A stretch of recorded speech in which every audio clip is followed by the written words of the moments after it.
और अहले मक्का जो हैं उनके फ़ासाबहुम क़हतुन व जहदुन, बहुत ज़्यादा भूख और प्यास और कहत ने घेर लिया अहले मक्का को, हत्ता के लोग हत्ता जअल रजुलु यंजुरु इलस समा फयरा बैनहु व बैनहा कहयतिद दुखान मिनल जहद। यह हालत हो गई थी उनकी कि लोग आसमानों की तरफ निगाह उठा के देखते थे तो बस धुआं ही धुआं नजर आता था और कुछ नहीं था। हत्ता अकलुल इज़ाम, खाने को कुछ ना बचा अहले मक्का के लिए। एक वक्त ऐसे कहत का आया हत्ता कि हड्डियां, जानवरों की जिसकी भी हड्डियां मिली हड्डियां खाने लगे। तो इसमें अबू सुफियान को भेजा गया नुमाइंदा बनाकर मदीना तैयबा आका अलैहिस्सलाम की बारगाह में। हुज़ूर अलैहिस्सलाम की बारगाह में हाजिर हुए। अबू सुफियान ने आके कहा, या मोहम्मद सल्लल्लाहु अलैहि वसल्लम, इन्ना कौमक क़द हलकू फदउल्लाह अन यक्शिफ अन्हुम। वफ़ी रिवायतिन, जो सही बुखारी में रिवायत है दूसरी, कहा या रसूल अल्लाह इस्तस्क़ि फ़इन्ना क़द हलकत फ़मुतिरू। आका अलैहिस्सलाम ने क्या बारगाह में फ़स्तस्क़ा फ़मुतिरू, अर्ज़ किया गया या रसूल अल्लाह, या मोहम्मद सल्लम आपकी कौम यानी कुरैश की तरफ इशारा किया, हलाक हो गए, तबाह बर्बाद हो गए, मर गए, उनके पास खाने पीने का कुछ नहीं, कहते शदीद की लपेट में आ गए। आप अल्लाह रब्बुल इज़्ज़त की बारगाह में दुआ करें कि उनसे ये मुसीबत टाल दे। अब काफिर है, मुशरिक है, दुश्मन है, जब उनके पास अपने बचाव का, हलाकत से निजात का कोई रास्ता ना बचा और हर तरफ से मायूसियों ने उनको आके घेर लिया, तो उन्हें बावजूद कुफ्र और शिर्क के आका अलैहिस्सलाम की अज़मतों पर, आपकी शान पर, आपकी रिफ़त पर, आपकी शान तवस्सुल पर, शान शफ़ात पर, आपके तसर्रुफ़ात पर, आपके मुजज़ात पर इतना अकीदा तो है कि जब गिर गए मायूसियों में, परेशानियों में, हलाकतों में और कोई रास्ता बचाव का ना बचा, तो आका अलैहिस्सलाम की बारगाह में पूरी कौम ने अबू सुफियान को भेजा कि अब कोई और रास्ता बचाव का नहीं सिवाय आका अलैहिस्सलाम की ज़ात के, जाओ उनसे दुआ करवा दो।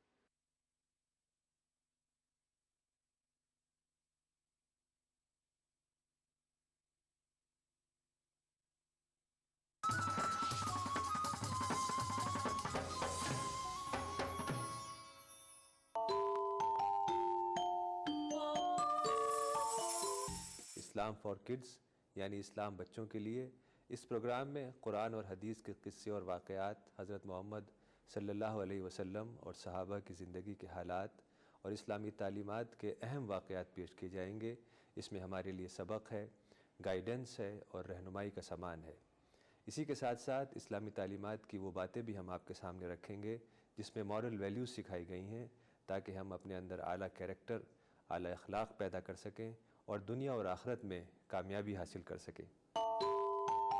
इस्लाम फॉर किड्स हर इतवार सुबह 9 बजे सिर्फ ईटीवी उर्दू पर।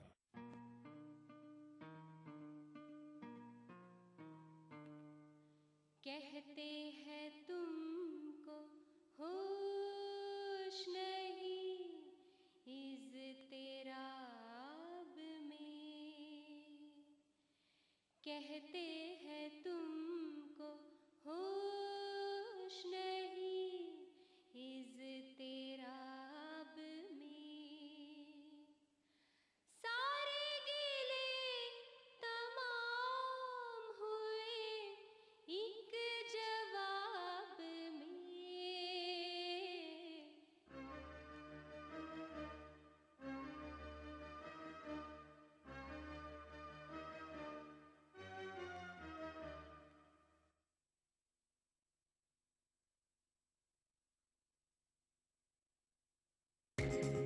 ईटीवी उर्दू पर अगला प्रोग्राम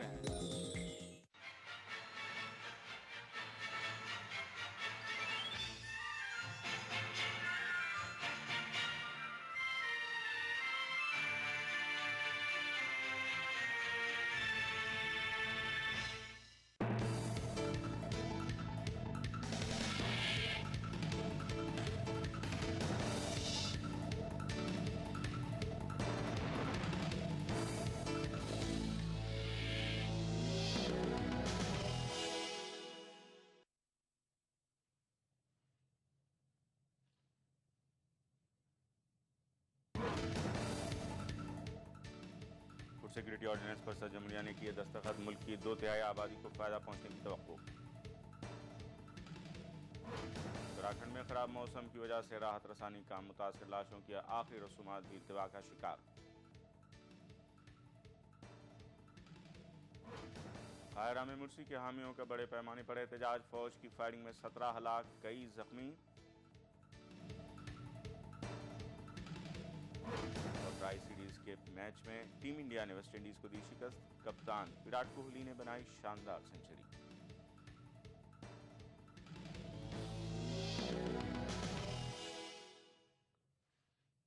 नाज़रीन आदाब, ईटीवी इंडिया में आपका खैर मकदम है। सुर्खियों के बाद तफसीलात। फूड सिक्योरिटी पर ऑर्डिनेंस पर सदर जमहूरिया ने दस्तखत कर दिए हैं। इस ऑर्डिनेंस की मंजूरी को कांग्रेस यूपीए हुकूमत की बड़ी कामयाबी तस्वुर कर रही है। दूसरी जानिब अपोजिशन पार्टियों ने हुकूमत के इस इक़दाम को वोट बैंक सियासत से ताबीर किया और इस मामले पर पार्लियामेंट में बहस का मुतालबा किया। गरीब जनता के लिए, आम लोगों के लिए खाद्य सुरक्षा का अधिकार का कानून एक बहुत बड़ा दूरगामी कदम है, जिसके माध्यम से भारत, आजाद भारत के अंदर, जैसे मैंने कहा, दुनिया में किसी भी और देश के अंदर इतना बड़ा इंटरवेंशन नहीं हो पाया है जो कि अब यहाँ पर हम लोगों ने किया। कांग्रेस तर्जुमान अजय माकन के इस बयान से बखूबी अंदाजा होता है कि फूड सिक्योरिटी पर ऑर्डिनेंस से कांग्रेस को कितनी बड़ी कामयाबी हाथ लगी है।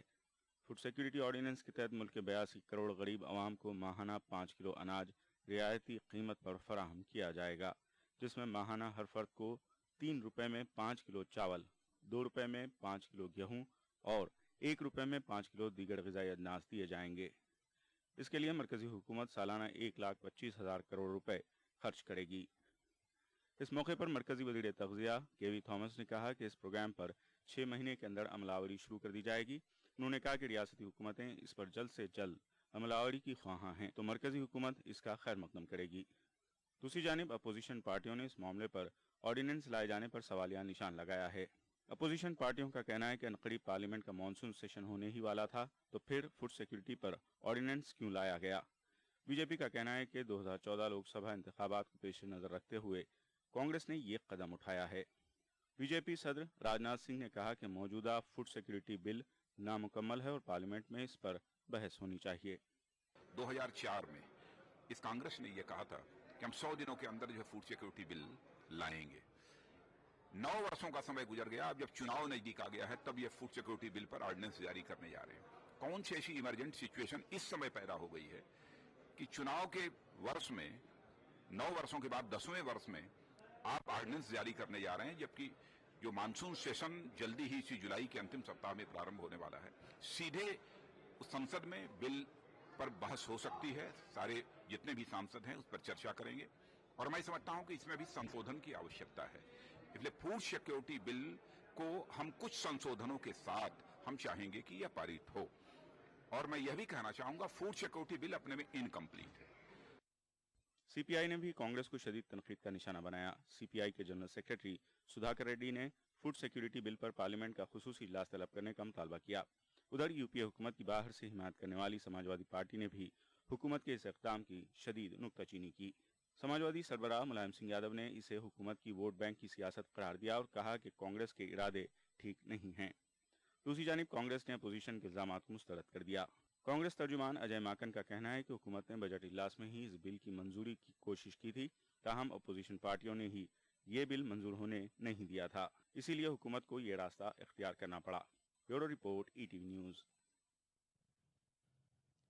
उधर शिवसेना के लीडर संजय राउत का कहना है कि फूड सिक्योरिटी ऑर्डिनेंस के जरिए कांग्रेस सरकारी खजाने से अपनी पार्टी की तशहीर कर रही है, जबकि समाजवादी के कमाल फारूकी ने कहा कि कांग्रेस ने इंतखाबात को पेश नज़र रखते हुए ये कदम उठाया है।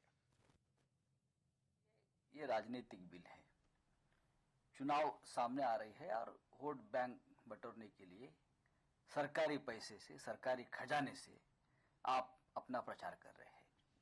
उसके ऊपर पार्लियामेंट में चर्चा होनी चाहिए, लेकिन आपने ऑर्डिनेंस निकाल के जो हुकुमशाही की, एक अधिकारशाही की बात की है, पार्लियामेंट में चर्चा होगी, हमारे अमेंडमेंट्स है उसके ऊपर चर्चा होगी। फूड सिक्योरिटी जो है वो जरूर फायदे के अंदर है और हमारे चीफ मिनिस्टर ने सबसे पहले इसके ऊपर प्राइम मिनिस्टर को लेटर भी लिखा था, लेकिन हमें इसमें 2 बड़ी जबरदस्त ऑब्जेक्शन है। पहली बात तो यह है कि आप पूरे पार्लियामेंट्री सिस्टम को खत्म करने की क्यों आपने ठान रखी है? पार्लियामेंट एक सही फोरम है जिसके अंदर ये तमाम चीजों का डिस्कशन हो सकता है। आपने सिर्फ इलेक्शन को मद्देनजर रखते हुए आपने ये कोशिश करी कि ये बाकी तमाम पॉलिटिकल पार्टीज के गले में एक फंदा डाल दें कि head I win tail you lose, कि मजे के दोनों तरफ से सिक्के पर आपकी जीत होगी। मजे के अगर ये जो आपका ऑर्डिनेंस है अगर ये गिर जाता है पार्लियामेंट के अंदर तो आप इलेक्शन में कहेंगे कि देखो साहब हमने तो फूड सिक्योरिटी करवाई थी। उत्तराखंड में खराब मौसम की वजह से राहत रसानी कामों में मुश्किलात पेश आ रही हैं। कई टन इमदादी अशिया सरकारी गोदामों में पड़ी हुई हैं, जबकि केदारनाथ और दूसरे इलाकों के मलबे से लाशों को निकाले जाने का काम भी रुका हुआ है। उत्तराखंड से आफत समावी का कहर अभी कम नहीं हुआ है। बड़ी मुश्किल के गुजर जाने के बाद यहाँ के अवाम और चारधाम यात्री छोटी बड़ी कई मुश्किलात से घिरे हुए हैं। खराब मौसम ने इनकी मुश्किलात में मजीद इजाफा किया है। महकमे मौसमियात ने आज भी बारिश की पेशगोई की है। महकमे मौसमियात के मुताबिक अगले 36 घंटों में पिथौरगढ़, नैनीताल, बागेश्वर, अल्मोड़ा, चंपावत, पूरी गढ़वाल में भारी बारिश की पेशगोई की है। उधर खराब मौसम का असर राहत रसानी के कामों पर भी पड़ा है। खराब मौसम की वजह से गुप्तकाशी और जोशीमठ के सरकारी गोदामों में मौजूद कई टन इमदादी अशिया की तकसीम के कामों में रखना पड़ा हुआ है। केदारनाथ और दूसरे कई इलाकों में मलबे में फंसी हुई लाशों को निकालने और उनकी आखिरी रसूमात की कार्रवाई भी रुकी हुई है। मुख्तलिफ शोबों से ताल्लुक़ रखने वाले 200 माहिरीन की टीम मुख्तलिफ इलाकों से मलबे में दबी हुई लाशों को निकालने के काम पर मामूर की गई है। ताहम इस टीम को अभी तक खातिर ख्वाह कामयाबी नहीं मिली है। उत्तराखंड के डीजीपी सत्यव्रत बंसल के मुताबिक अब तक एक हफ्ते की मुद्दत में सिर्फ 72 लाशों की ही आखिरी रसूमात अंजाम दी जा चुकी हैं। दूसरी जानिब फॉरेंसिक माहिरीन ने अब तक 131 लाशों की आखिरी रसूमात से कबल उनके डीएनए नमूने हासिल कर लिए हैं। खराब मौसम की वजह से रियासत की अहम शाहराहें भी मुतासिर हैं। रुद्रप्रयाग, उत्तरकाशी, चिमोली, पित्तौरगढ़ अजला अभी सड़क के रास्ते से कटे हुए हैं।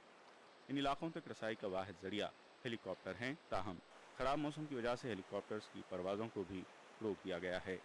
दूसरी जानिब रियासती हुकूमत ने मरकजी हुकूमत से मजीद हेल्थ ऑफिसर्स को रवाना करने की ताज़ा अपील की है। रियासती हुकूमत का कहना है कि सैलाब मुतासरा रियासत में तिब्बी उमूर से निपटने के लिए मजीद हेल्थ ऑफिसर्स की ज़रूरत है। Bureau report, ETV news. Jharkhand में हुकूमत साजी के लिए कांग्रेस और जेएमएम समझौता हो गया है। आज से मुलाकात के बाद समझौते का ऐलान किया। हेमंत सोरेन रियासत में माना जा रहा है कि कांग्रेस ने इस समझौते के जरिए बड़ा हाथ मारा है। आइंदा इंतखाबात में कांग्रेस झारखंड की 14 लोकसभा सीटों में से 10 हलकों पर अपने उम्मीदवार खड़े कर सकेगी। हेमंत सोरेन के मुताबिक दोनों जमातों का ये इत्तेहाद झारखंड तक महदूद नहीं रहेगा, बल्कि आइंदा आम इंतखाबात दोनों जमातें मगरबी बंगाल, उड़ीसा, बिहार और छत्तीसगढ़ में मिलकर लड़ेंगे।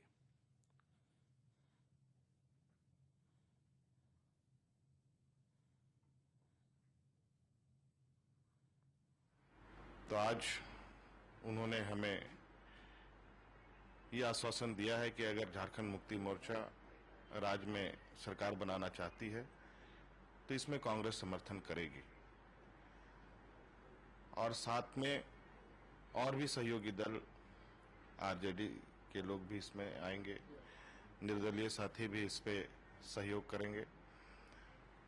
और ये चूंकि आज कांग्रेस राष्ट्र दल के रूप में है, आज इनकी सहमति प्राप्त हुई है। एक नई पहल हुई है। जहां तक मेरी जानकारी है, झारखंड विधानसभा के अभी 3.5 साल बचे हैं, तो झारखंड में एक स्वच्छ शासन की जरूरत है और इसीलिए कांग्रेस पार्टी ने 16 दिसंबर दिल्ली इज्तिमाई आबरूरेजी मुकदमे में कमसिन मुलजिम के रोल की समाअत करने वाले जुवेलियन जस्टिस बोर्ड ने अपनी कार्रवाई मुकम्मल कर ली है। जुवेलियन जस्टिस बोर्ड ने 11 जुलाई तक के लिए अपने फैसले को महफूज कर दिया है। बोर्ड ने वकलाए दिफा और इस्तिगासा को 11 जुलाई तक अपनी अपनी वजाहतें दाखिल करने की मोहलत दी है। प्रिंसिपल मजिस्ट्रेट गीतांजलि गोयल की ज़ेर क़यादत मार्च में इस कमसिन मुलजिम के रोल की तहक़ीक़ात का आगाज़ किया गया था। पुलिस के मुताबिक इसी कमसिन ने इस्मत रेजी के केस में जालिमाना किरदार अदा किया था।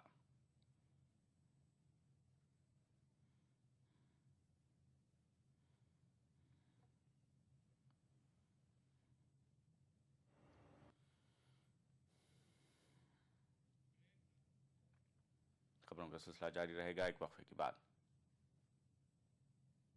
क्या आप अपने चेहरे पर कील मुहासों के दाग धब्बों झाइयों से परेशान हैं? तो इनसे छुटकारा पाने का एकमात्र समाधान मेलाज स्किन क्रीम, एली फार्मास्यूटिकल्स द्वारा निर्मित। नेशनल बॉल पेंटिंग के फाइनल मुकाबले में लकी, पप्पू और छुटकाऊ ने हिस्सा लिया। जहां लकी ने चौक मिट्टी, पप्पू ने पीओपी, वहीं छुटकाऊ ने जेके वॉल पुट्टी का बेस बनाया और कम पेंट का इस्तेमाल करते हुए दीवार को सबसे स्मूथ और खूबसूरत फिनिश दिया और ये प्रतियोगिता जीत। व्हाइट सीमेंट वाली JK wall putty is the best. सीलन से भी पपड़ी का कोई चांस नहीं होता, दीवारें बोल उठेंगी।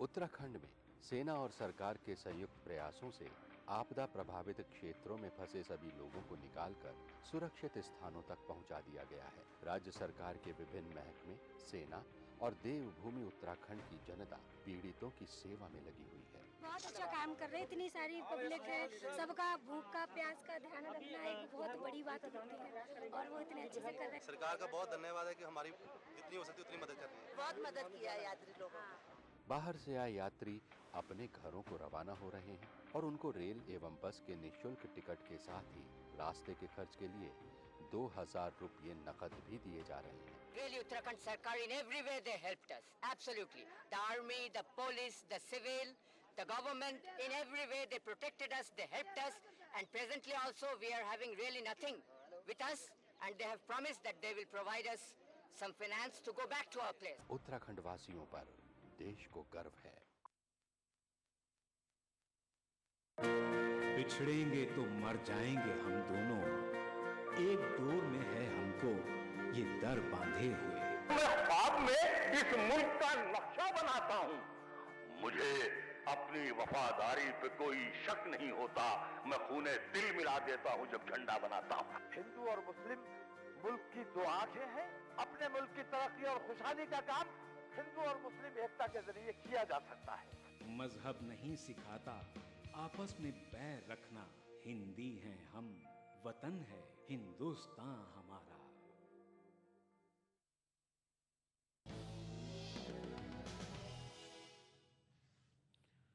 ईटी इंडिया में एक बार फिर आपका खैर मकदम है। मरकजी वजीर सुशील कुमार शिंदे पर आदर्श सोसाइटी में बेनामी फ्लैट रखने का इल्जाम आयद किया गया है।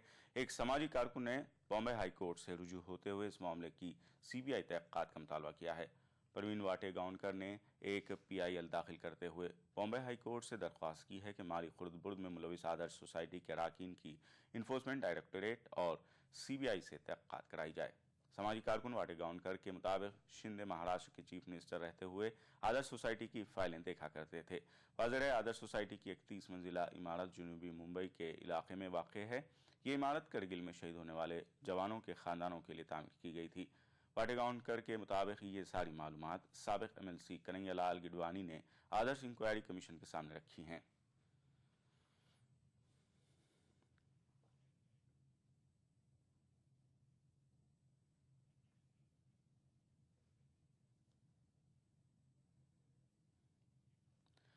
लोकपाल बिल के लाने में ताअत्तुल पर अन्ना हजारे खफा हैं। अन्ना ने धमकी दी है कि अगर लोकपाल बिल लाने में हुकूमत सुस्त रवैये से काम लेती है तो वे इस साल के अवाखिर में रामलीला मैदान पर फिर से एहतजाज करेंगे। इलाहाबाद में मीडिया से गुफ्तगू करते हुए अन्ना हजारे ने कहा कि वज़ीर आज़म के तयक़्क़ुन और पार्लियामेंट में तायदी बिल पास होने के बावजूद 2 साल का अरसा गुजर चुका है, लेकिन हुकूमत लोकपाल बिल के लाने में तसाहुली से काम ले रही है।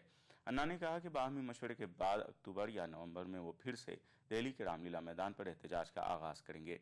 अन्ना ने कहा कि हुकूमत को मुल्क से किए गए वादे की पाबंदी करनी चाहिए। लोगों को जगाएंगे और मैं जब रामलीला मैदान में बैठ जाऊंगा तो फिर से एक बार 16 अगस्त पूरे देश की जनता खड़ी हो गई थी, उसी मुताबिक इस टाइम पर उससे ज़्यादा जनता खड़ी हो जाएगी पूरे रास्ते पर, पूरे देश में, और सरकार का नाक दबाने से मुंह खुल जाएगा।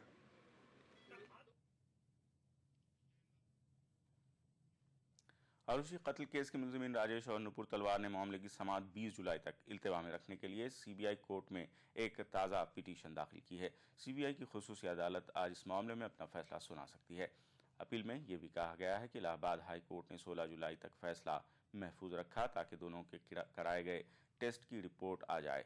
वाज़ेह है राजेश और नुपुर तलवार पर उनकी लड़की आरुषि के कत्ल का इल्ज़ाम है।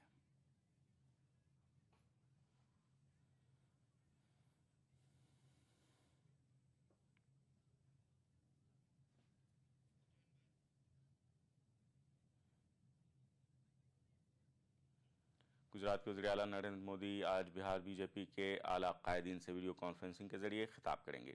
बीजेपी के ज़राए के मुताबिक मोदी आज शाम गांधीनगर में अपनी रिहायशगाह से वीडियो कॉन्फ्रेंसिंग के जरिए बिहार बीजेपी के 1500 कारकुनों से खिताब करेंगे। बीजेपी इसे इंतखाबी मुहिम से जोड़ने से इनकार कर रही है। बिहार में नीतीश कुमार की बीजेपी से अलहदगी के बाद बिहार में मोदी का ये पहला खिताब है। बीजेपी के मुताबिक आइंदा लोकसभा इंतखाबात के पेश नज़र मोदी इन दिनों बिहार और यूपी में पार्टी को मजबूत करने की कोशिश में हैं।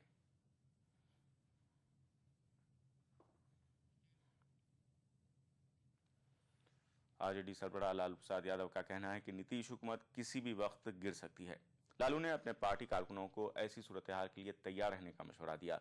आरजेडी के 17वीं यौम तासीस के मौके पर पार्टी कारकुनों की एक तकरीब से खिताब करते हुए लालू यादव ने खुद को महाभारत का अर्जुन करार दिया।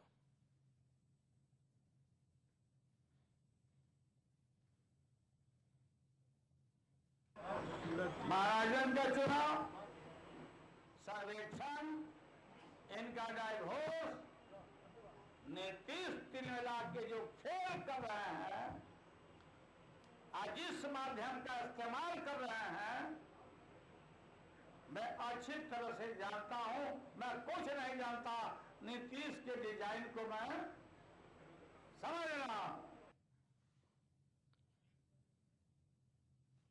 मध्य प्रदेश की सियासत में फौज सीडी ने तूफान बर्पा कर दिया है। जिनसी बदफेली के इल्जामात में घिरे रियासती वजीर राघव जी की कुर्सी हिल गई है। उन्हें इस्तीफा देना पड़ा है। हालांकि राघव जी ने जिनसी बदफेली के इल्जाम को सिरे से खारिज कर दिया। राघव जी ने सीडी के पीछे सियासी साजिश का अंदेशा जाहिर किया है। 79 साला बुजुर्ग लीडर राघव जी को उम्र के इस पड़ाव में इल्जाम का सामना भी हुआ तो नौकर के साथ जिनसी बदफेली का। 10 साल तक मुसलसल रियासत का बजट पेश करने का रिकॉर्ड अपने नाम रखने वाले राघव जी का नाम आज सबकी जुबान पर है, लेकिन इसकी वजह कुछ और है। अपने जो गोपनीय मतलब गुप्त जो मतलब मालिश कराना शुरू कर दिया तेल से, बोरोप्लस से, और मेरे साथ उन्होंने सेक्स भी किया।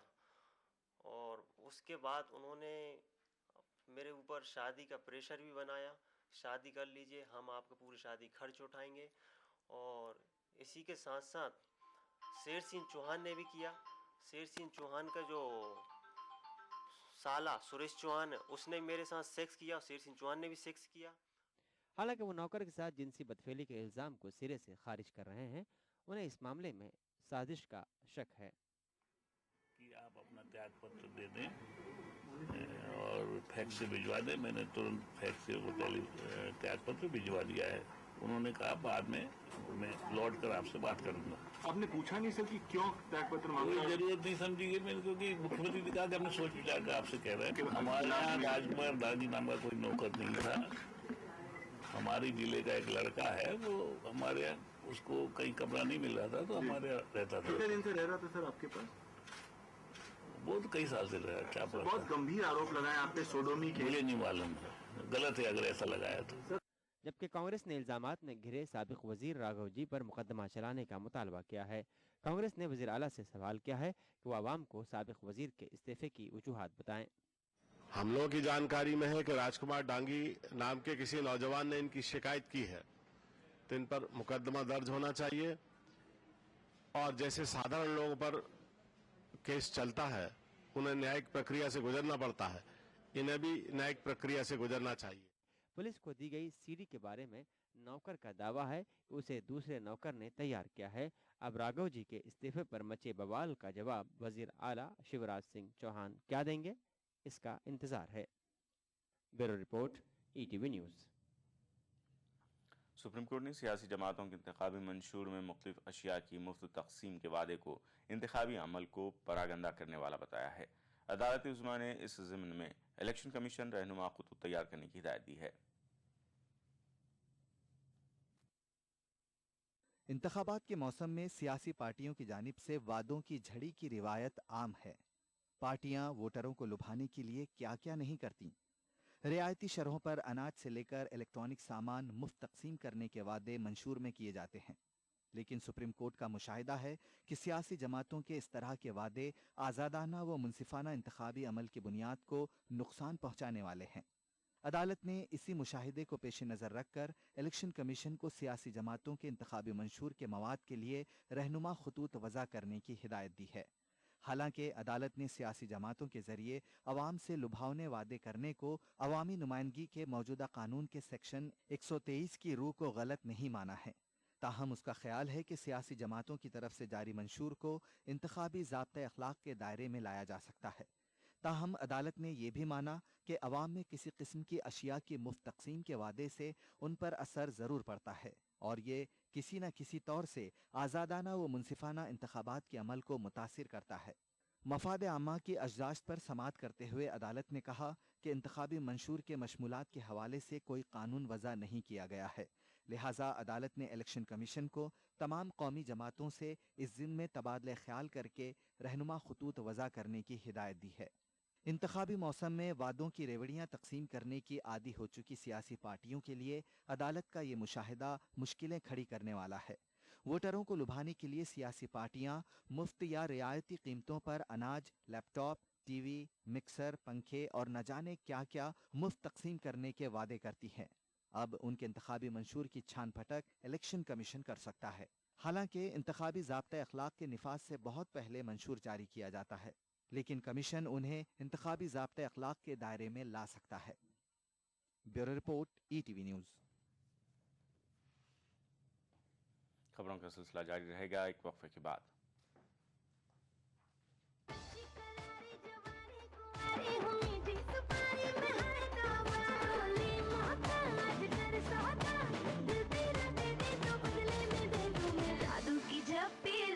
तू अभी मिलूंगी फिर मैं दोबारा, जादू की झप्पी ले जा तू अभी मिलूंगी फिर मैं दोबारा।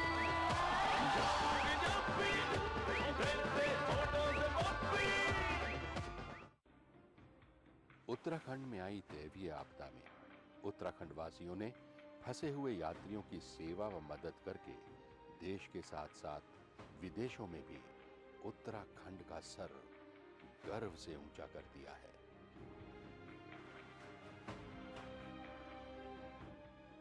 उत्तराखंड वासियों पर देश को गर्व है।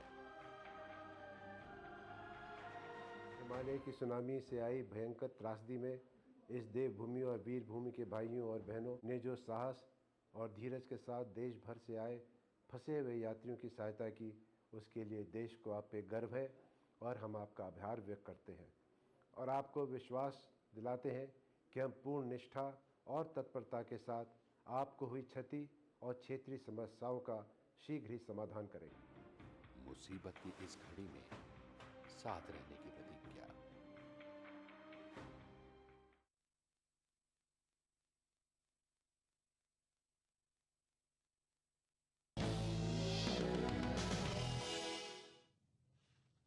ईटी इंडिया में एक बार फिर आपका खैर मकदम है। बीजेपी के सीनियर लीडर एल.के. अडवाणी ने कल नागपुर में आरएसएस हेडक्वार्टर का दौरा किया। इस दौरान अडवाणी ने आरएसएस के आला अहदेदारों से मुलाकात की। माना जा रहा है कि इस मुलाकात में मुल्क की सियासी सूरत हाल और आइंदा आम इंतखाबात पर तबादला ख्याल किया गया। अडवाणी ने इस मुलाकात को समानावर बताया। बीजेपी के तमाम ओहदों से इस्तीफों की दस्तबरदारी के बाद अडवाणी की आरएसएस लीडरों से ये पहली मुलाकात थी।